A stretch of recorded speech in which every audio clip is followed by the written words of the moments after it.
What's going on, money makers? I'm Brandon Robinson, president of Calvary Realty, Inc. Look us up on Google. We got 5 stars. Still, Darren, 5 stars, not 4.5. We got 5. So today I have the pleasure of interviewing someone that is going to tell us everything it is that we know about the title part of the real estate transaction.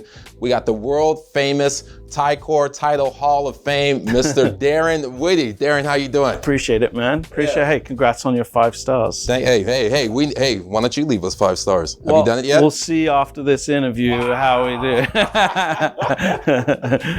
All right, Darren, so before we get into it, can you just provide us with a brief background about your experience in the industry? Yeah, so I've been in the industry for 10 years now. Same company, been at Ticor Title for my whole career. Started in the Rancho Cucamonga area and have since moved out to Redlands, California, and have grown a base in Redlands with me and my partner Felix Figueroa. And yeah, been at 10 years strong and not looking back. Gotcha. So what made you want to go into this particular sector of real estate? So I don't think anyone gets into title insurance or goes to college and is like, I'm going to be a title rep. That's why I asked. Yeah. So title insurance, I kind of fell into it. When I moved out here from England, I was coaching club soccer for kids, and I was my first team that I ever coached. I coached the VP of Ticor's son, and so I convinced his wife to be my team admin after she said no like 7 times. Okay. And at that point, he called me and said, hey, I think you'd be good at title insurance. And this was back in 2006. Right. And I said, I'm just here to play soccer, have fun, go to school. I'm not looking for a job. And in 2012, I graduated with my master's, and he gave me a call the next week and said, you ready for a job now that you can be here and work? And I said, well, what am I doing? He said, it's going to be title insurance. And so that's how I got into it. Gotcha. All right, so I'm a buyer, okay? I get pre-qualified, I get pre-approved for financing, I find a home, put in an offer, it gets accepted, we send a deposit, gets into escrow, and then title comes into play. Can you just give us a brief summary of the importance of title? So yeah, title insurance is very interesting. It's not like your regular car insurances or homeowners insurance. Those type of insurances, you're insuring something from the day of purchase, hoping nothing happens in the future. Title insurance actually covers you from the day you purchase the house and covers you for everything back in the past that could affect liens, judgments on the property. And so we protect the buyer coming into ownership to make sure that their property is free and clear of any liens, judgments, and no title defects. Gotcha. Can you give us an example of, like, what's something that's common that you see? Can you give us an example of the protection you provide to a buyer? Yeah, I mean, so for instance, if there's a lien, a city lien, maybe you haven't mowed your lawn for 6-7 months, and the city put a lien on your property for a couple $100 because you're not taking care of it. Right. If you were to sell that property and you didn't have title insurance, the new homeowner, if you didn't look it up, would have to pay that fine at some point. Right. Those liens do occur interest and stuff like that. So going through that process, we're ensuring that there's nothing on title that will affect you or your property in the future. Gotcha. Okay. So we have this thing called a preliminary title report. Correct. Which I see on every deal that I do, especially those that involve financing. And it's about 20 pages of various things, easement here, jot this and that. So can you just give us an overview of what this report is? Like, so our title report, that's basically what you're paying for, right? Okay. Our report goes into a deep dive into everything that's happened on that property from inception of the property till the current date. We're looking up every history, every time there's been a loan on that property. We're making sure that the transfer of ownership from inception, from when the house was built to the current state that it's in, we're making sure that every layer has been taken care of and was correctly done, so that when the new homeowner's coming into title, they're taking over a free and clear property. Right, and also too, it's also a way to verify that this person that you've entered into a contract with actually owns the property. Yeah, page 2 of the prelim actually has the vesting highlighted, and the vesting is how they hold title, and it will tell us the homeowners' names. And if you go to meet with a homeowner that wants to sell the house and they're not on the title report, then we may have an issue.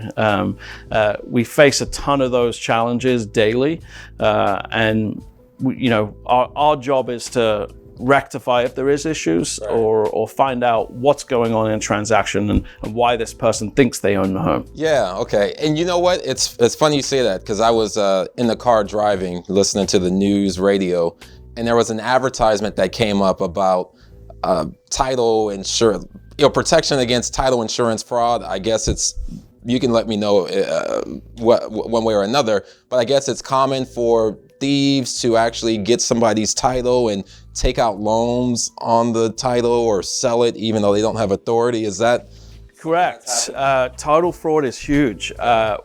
Our company alone, F&F, we actually pay out billions of dollars a year in title claims. Billions across the country, yeah. We're paying out title claims every day for issues that come up. And so people always ask, why do I need title insurance? There's so many things that can be a factor of why a claim comes to light. And that's our job to figure that out before insuring it, right? We're obviously we're taking risk or risk management in terms of what we're insuring and why we're willing to do what we're willing to insure. And part of that process is, behind the scenes, our customer service, our searching department. A lot goes into those 20 pages that most real estate agents don't read. And so it's our job to explain that, explain the process, explain what we're insuring, and make sure the people that are buying the property feel comfortable. Right. So is there ever a situation where title insurance may not be needed or required? Well, I guess I shouldn't say needed, but is there a situation where someone doesn't actually have to get title insurance? So that's a great question, and one that I think people are a little shocked at the answer. Title insurance is actually not required in the state of California. Wow. Yeah, it's not required. It's not something that is legally required on any transaction. The challenge is if there's a loan on a transaction, the lender is going to require title insurance. If I was a buyer and I was trying to buy someone's house, you don't actually need a title insurance policy. If I was a buyer, I would never buy a house without making sure that the property was free and clear of any liens, judgments, or anything like that. So although it's not required, if you look at your statement, it'll actually say optional on the fees next to the title insurance. Next time you take a look, you'll see it. And it has to say optional because it's not legally required in the state of California. I got you. Okay, so it's not required, but as a buyer, it is good due diligence for you to actually have the title insurance. Absolutely, yeah. The title policy is, the homeowner's title policy is actually paid for by the seller. Okay, so it's always on the seller side. The seller does pay for the title insurance policy. And like with anything, if you're buying a car, you want to know what's going on with the car, where it's been, who's owned it. The Carfax, it's the Carfax, right? Yeah, and so that's the same thing with a title policy. We're going back, we're looking at the history of the property. We're making sure that when you take over ownership of that home, that there's no issues from the title side or previous owners that may not have paid liens or judgments that were in their name. I got you. See, so it's not required, but it is good to have it. And I would say as an agent or even as an investor, if you're dealing with a seller who wants to sell you a property without getting a preliminary title report, you probably should be a little bit cautious as to why. Yeah, yeah. So with this report, the 20 pages report of information, I guess, what are some of the major points on that report that people should pay attention to? Yeah, the most important page that I feel on the title report, there's a few, but one of the most important things I mentioned earlier is how people hold title, their vesting. Got it. right now we're seeing so many issues with people passing away, people changing ownership of the property, and not correcting their vesting or not changing the vesting in the right way. There's tons of different ways to hold title when you purchase a property. You'll sit down at that signing table in escrow, and they'll hand you a sheet sometimes. How would you like to hold title? Right. Homeowners have no idea how important that page is. And the hard part is most of the time, they're not with their agent, they're in an escrow office, and they just pick one, right? And so we're seeing one of the biggest things is how people hold title. Is it joint tenants? Is it tenants in common? And that's what you mean by vesting. Vesting is how you actually hold title. So whether it's, okay, I'm holding it as Brandon Robinson, an unmarried man, or Brandon Robinson, LLC, Brandon Robinson, a married man, that's what you mean by vesting. If there's the safest way to hold a property, in my personal opinion, it would be to hold the property in a trust. It's gives you the utmost protection that if something happens to you as the owner, whether you're husband and wife, whether you're partners, holding the property in a trust will enable, if something happens to one of you, that there's a step-by-step process of how you deal with that asset.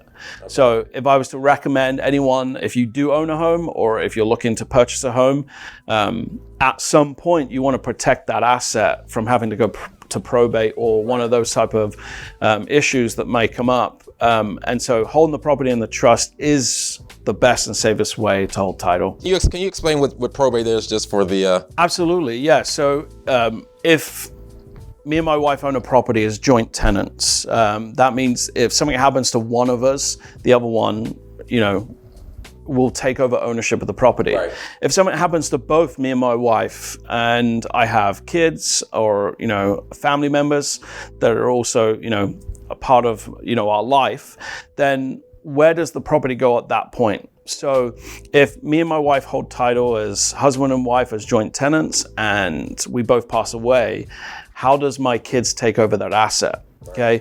By law, if we hold it as joint tenants and we're both deceased at that point, or if we're both incapacitated to be able to sign on our behalf, then that property, in order to be sold on the market, would have to go through probate. Yeah. Probate is very costly.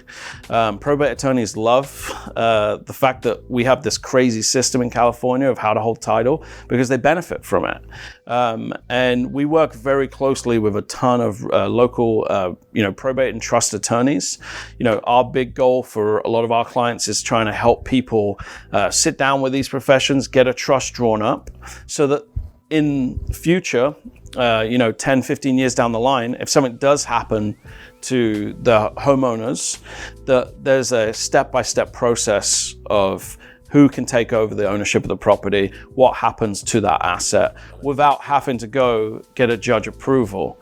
Right. I want to say one of my local attorneys said to me the other day that a probate can cost around, ballpark figure, about 10% of the sales price of the house. So if you have a place that's $1 million, $100,000 for probate. And probate can take a long time too. So, it's not something that you can just sign up for a court date tomorrow. There's a full process to it. To do a trust, you're looking at anywhere between $2,500, $3,500, depending on how many assets you're trying to put into that trust. If it's just a single property, there is the $2,500 to $3,500 range to put a trust together is way worth it compared to 10% of potential sale price. Yeah. So the trust is a little bit more expensive to put together as opposed to getting an LLC, which is $800. Correct. Or in your own name, which is free, but there's actually more protections for you. Yeah, holding the property in an LLC, we're going to run that name against, to make sure you're in good standing with the state. If you're not in good standing with the state, you're going to have to make that correct before you sell a property in an LLC. So there's so many different things that come into when you hold title and the different ways to hold title and how it could affect the sale of a property. Right. And so as much as possible, we love to communicate with our clients to make sure, hey, check your clients' vestings. Go back through your database, look at how they hold title now. You could save them hundreds of thousands of dollars. You brought up a good point, and that was leading into my next question is, what are some potential issues with title that delay or prevent a closing from happening altogether? There is a form in the back of our title report called the Statement of Information. Right. It is the simplest form to fill out when you're going through the process of selling your property. But the Statement of Information is so powerful. If there's liens or judgments that are against your name, but not held against your property or recorded against your property, then you could be in the process of selling your house. You could have a title report that looks clean. You get to the day of closing and the escrow team send over the Statement of Information.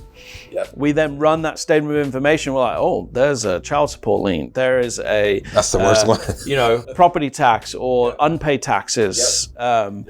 And that can stop a transaction and could take weeks to figure out. So when people are trying to move and you're trying to juggle this crazy real estate market, we highly recommend that when an agent takes a listing, that they get the Statement of Information filled out on day one, and that gets sent to our title office. Yeah. We can then run that report to make sure there's nothing hiding from the report.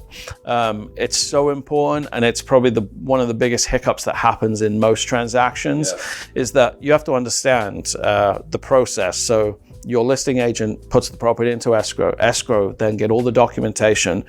The day before closing is most of the time when we get that escrow packet. That is true. We don't know anything else other than we've sent you a title report, and now the day before closing, which is say 30, 45 days later, we have this stack of paper that we're going to go through. Yep. And if that's the day we're getting the Statement of Information, that's where red flags come up. That's where issues happen. And then it's our job to try and solve that. Okay. At the last hour, trying to make the deal happen. Okay. Outside of that, is there any other potential issues that can come up? Like, for example, let's say, the place was built on an old burial ground, or there's some type of city easement that the lender doesn't like, or, There's hundreds of different things that can cause a transaction to go sideways. Right. To the sellers out there going through this process, be upfront with your agent. Okay, if there's something about the property or about your finances or about someone that you owe money to, be upfront with your agent. It's gonna come out eventually, and we're gonna have to take care of it. And so, hiding those things, we see that all the time. Like, oh, I didn't know they knew my credit card debt. I didn't know that. Those things come up so often, and when it's to deal with the city or issues like that. What we do for a lot of our clients is the day you get that listing, we open a title report. So our goal is that if there is any issues on that report, we're taking care of that before you get to escrow. Right. Okay, we've just gone through this crazy last 12 months in real estate where homes are selling in 3 or 4 days. Yep. We can't wait to open that title report. Once you get it into escrow, we need that report to be done prior to escrow, right as you're taking that listing. That makes sense. And something I was thinking about too is you mentioned how the title report and title insurance, it protects buyers, but in a way it also can protect sellers too, because maybe something comes up that they didn't know about and the buyer finds out about it afterwards, and buyer says, you know what, you didn't disclose this to me, now I'm going to sue.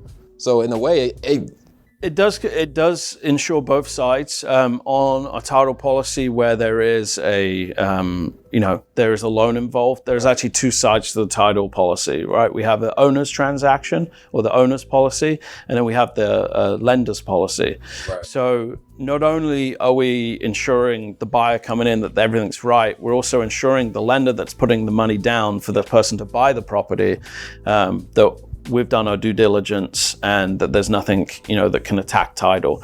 If something comes up, we've had situations before, fraud is huge in the industry, like I said earlier. And one of my transactions we had a couple years ago, I had a client buying a piece of land in Laguna Beach. Okay.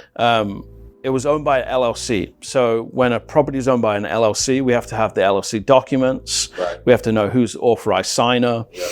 So we got all that documentation. Everything was good with the state. We had all the signers' information. They signed correctly on all the contracts. We closed the deal, and then 2 months later, we got a phone call from the FBI. Wow. Yeah. And so when you get that phone call and that goes to my corporate office, and then the corporate office call you and say, hey, what do you know about this transaction? We've just got a phone call off the FBI. It was all fraudulent. The LLC was completely fraudulent. The documents we received, they were spitting images of the actual documents.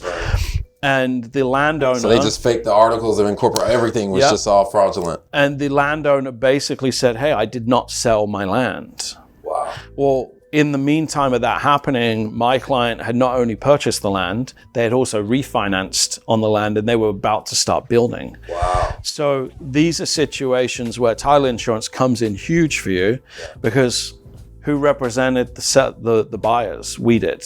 It's our counsel. They didn't need to attain counsel. It was our counsel that went to court for them. Right. And you guys had, I assume in that situation, that's part of the billions of dollars that you had to pay out. Yes. And so, and again, we're a nationwide company. We operate in multiple states. So, we have a huge legal team that I don't even get to speak to. Yeah. When an issue happens, we just pass it off and they take care of it. But these things happen all the time. Yeah. And obviously, you brought, I'm sorry, I didn't mean to cut you off, but I was thinking, so that's kind of a good segue into what I wanted to ask you next is, what is the most difficult or the strangest deal you ever had to work on as a title rep? There's been a few. One comes to mind. It was a local deal here. It was a doctor. A doctor had owned this property forever in the family. Right. The doctor and the family had passed away. In his, Loma Linda University is right here. He used to be a teacher there as well. Before he passed away, he had 10 years prior to it, put a provision in on title that the property, if he was to pass away, would go to the university. Okay. And so, him being, is it philanthropic is the word to say there, is that he was giving his asset to the university and the school there. And going through that process, his son actually took over ownership of the house when his parents passed away, didn't know about this provision. And he had, over 5 years, had put, $200,000 or $300,000 back into the property, fixing the property up, and then went to sell it and realized that his parents weren't the owners of the house anymore, and his parents had passed away. So we had to work closely with the university. They were willing to deed it back to the son, but going through that process of, the son felt sick, right? He'd just fixed his property up. He was just about to sell the asset that his parents had left to him, realizing that a deed that they didn't complete 10 years ago, deeding it into the son's name instead of the university's, was never recorded with the county. I didn't know someone could actually do that, make provisions on title to... So they had a life estate to the house that deeded the property over to the university, and were able to live in the property until they passed away. I got you. And so, the son was shocked, and, we worked through him. It took us a few months to, get in touch with the legal at Loma Linda University, but we were able to close that transaction. And, was it hard work? Yeah, it was tough to explain to the son, hey, right now that this asset that you've been working on for, 5+ years isn't yours. Right. That was very nice of the university, because they could have just said, nope, this is ours. Absolutely. And there's situations like that happen all the time, where incorrect deeds done, or a title transfers done that's uninsured, that causes issues later down the line. And there's certain provisions that we need as a title company in order to insure those assets. Gotcha. Now, has there ever been a deal which you just couldn't issue a title insurance policy, or can you insure just about everything? I like to think that we are very outside the box thinkers at Tycor. I'm very thankful and grateful that the way we've set up our title office. We actually have our head underwriter in office. Okay. So he's crazy. He loves title. Title is very boring. In terms of the legal side of it, he just loves it. He really enjoys it, and it's sometimes too smart for his own good on the title knowledge side. And so having direct access to him, and the cool thing is he'll give his cell phone number out to agents all the time. Nice. Right? And so if there is challenges, we do get together, we sit down and, okay, what can we do to get around these issues, right? What would satisfy you or make you feel comfortable as the title company to ensure this transaction? So there's been, there's been challenging ones. For the most part, there's nothing that stands out that like, oh, I absolutely could not insure that. The only one I would probably say is a tax sale. That's what I was getting to, because I was working on a deal out in Needles, and the owner, they took title to the property. It was a tax sale, and there were several title companies that would not provide insurance for it. So we have got better over the years in tax sales. Tax sales are very difficult. And if you don't know what a tax sale is, like, check out the county websites. They have these sales every year. In order for it to be a tax sale, you have to be delinquent in paying your property taxes for 6 years. Yep. On that 6th year, they'll send your property to auction, whether or not you live in it or if it's been abandoned. It can be land, it can be, you name it. Tax sales they are a really great opportunity if you're looking to invest in real estate. The challenge is knowing when you can resell that property. The biggest challenge for tax sales that we see is every single heir to the property or family member to the property has to be notified that that asset is going into default. Okay. And is going to auction. If the big issue that we see is that the county is in charge of doing that. Well, the county doesn't have the resources to accurately do that every time. So you may buy a tax sale, at the auction, and there could have been 5 or 6 heirs to the property that weren't notified correctly. Yeah, and if one of them was not notified and they come back later on, so that can pose an issue. We've had certain circumstances where, someone's come to us, hey, we're looking to insure this, we're going to sell it. We then will look, okay, were all the heirs notified? If they're not, then that owner that bought the tax sale has to go back to the county and say, hey, this was incorrectly done. 2 things will happen. The county will buy the property back off them for the same price that they've purchased it for, or they'll go through the process again of sending out letters to the heirs. So when you buy a tax sale, you have to understand, those things happen. If you do improvements to the property and then the heirs weren't incorrectly, there's a lot of issues that could come up. We actually have an investors desk that we have in-house for tax sales. When you go into the auction, you need to know what you're buying, right? There's an issue that the taxes are back due, but when you take over ownership of that property, you're taking ownership of liens, judgments on that property too. So we have an investors desk that you can call into and run a few properties at a time. If you're going to the auction to purchase a property, we can kind of give you not a full title report, but it's a verbal over what we see on the chain of title of liens and judgments on that property. So it's just an added little thing that we offer our clients. Tax sales can get very difficult. We used to not insure them for 5 years after you purchased it. So you have to own the property for 5 years. Now it's got, over the last few years, we've got a little bit more lenient. We're now case by case, but 12 months. Okay. So you buy a property at the tax sale. If you're looking to quickly flip this property, there's a chance that no title company is going to insure you, or just not a reputable title company. Right. And so that's one of the things that, be careful what do your own research if you are in the tax sale space or you're looking to get into it. We actually just had the recent tax sale happen a couple months ago. One of my clients bought a property in Big Bear. He looked at the listing through the tax sale. It gave a property address. He looked it up on Google, looked it up on Zillow and a few other websites, and thought it was a great deal for $300,000. So he put his deposit in. He won the bid. He drove up there the next day, and there's no house there. It was just land. So the house burned down or what? It was on Google Maps, on everywhere. It showed the house. There's no house.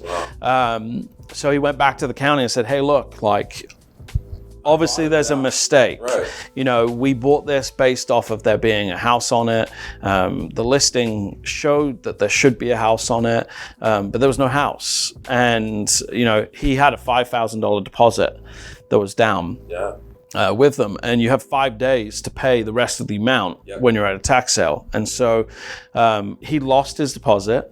He didn't buy the house, and he's now banned for 5 years of buying tax sales. Oh, man. So do your research. You know, if you're going to bid on a property, don't just go on Google, go up there, look at the properties, you know, and there was nothing. I mean, all the title information we showed that there was at some point a house there.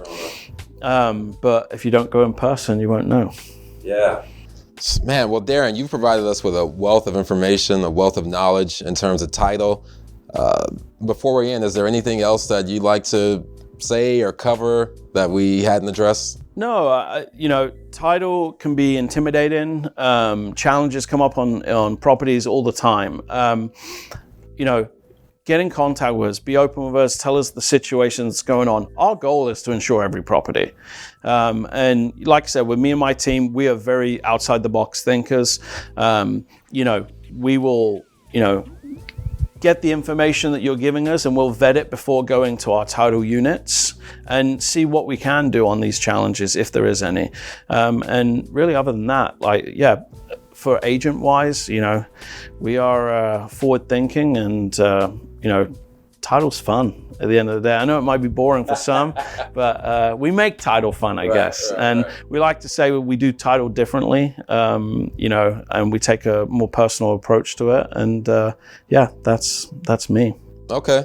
Well, how can people get in contact with you if they like to use your services? I'll put my information on the bottom of this video. We're on Facebook, we're on Instagram, we're on TikTok. I think we're starting our own YouTube page here soon. Nice. But me and my partner, we're local to the Redlands area. We cover basically the whole of California is where we're licensed to do title insurance. Title insurance is a relationship-based, you know, industry, and so yeah, we'll help you out wherever you guys are. Dang. Well, Darren, thank you for joining us. I appreciate it. And you guys, there you go. All the knowledge and information that you need to help you get started in terms of understanding title. I appreciate you guys for watching. Thank you guys for joining us. If you'd like Calvary Realty to represent you on this sale or purchase of your next property, we'd love to help you out. Again, we're on Google. We got 5 stars. Until then, keep making money.